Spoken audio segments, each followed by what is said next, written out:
இப்பெல்லாம் வந்ததே இல்லை, இதான் ஃபர்ஸ்ட் டைம். நான் இங்கெல்லாம் வந்து சாப்பிட்டது கிடையாது. ஹோட்டல்லாம் வந்து சாப்பிட்டது இல்லையா?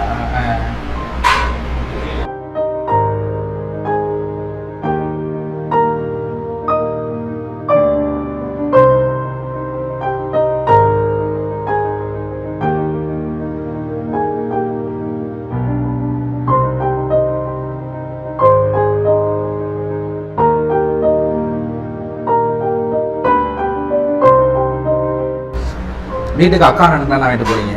பிரியாணி சாப்பிடுவாங்களா? சாப்பிட்டாதானே தெரியும். பிரியாணி சாப்பிட்டதே இல்லையா? நிஜமாவா? கஞ்சி தான் நான் சாப்பிடுவேன். அதான் வீட்டிலே பண்ணி கொடுத்தேன். நல்லா இருக்கா டேஸ்ட்டு? வாரத்தில் ஒரு நாள் இந்த நான்வெஜ் அது மாதிரி சாப்பிடுவீங்களா?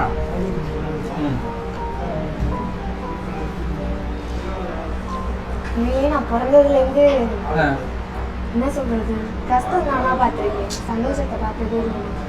சந்தோஷமா இருக்கீங்களா?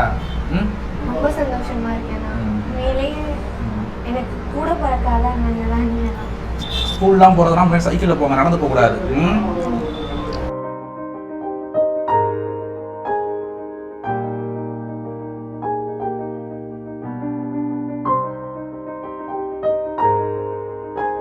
சைக்கிள் ஏதாச்சும் இந்த மாதிரி ரிப்பேர் அது மாறினா பில்லு வச்சுக்கோங்க.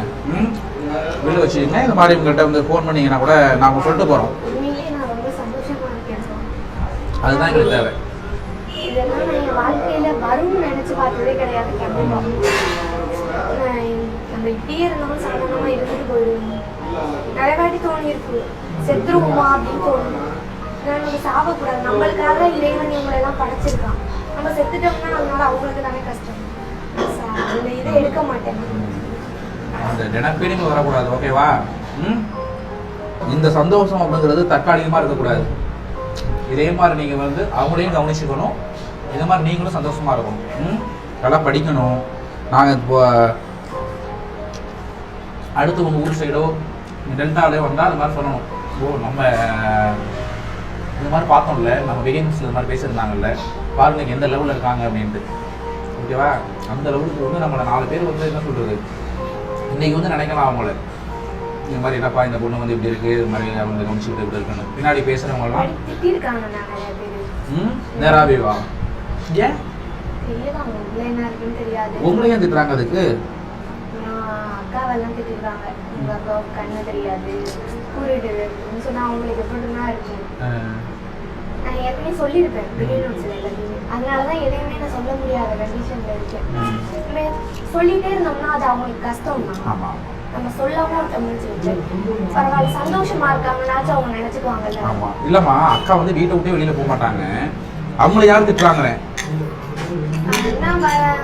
இப்ப நான் வந்து ஏதாச்சும் கோயில் திருவிழான்னு, எங்க கோயில் திருவிழான்னா அழைச்சிட்டு போயிட்டு வச்சுக்கோங்க. அழைச்சிட்டு போகும்போது அவங்க சொல்லுவாங்கன்னா இங்க பாரு குருடு வருது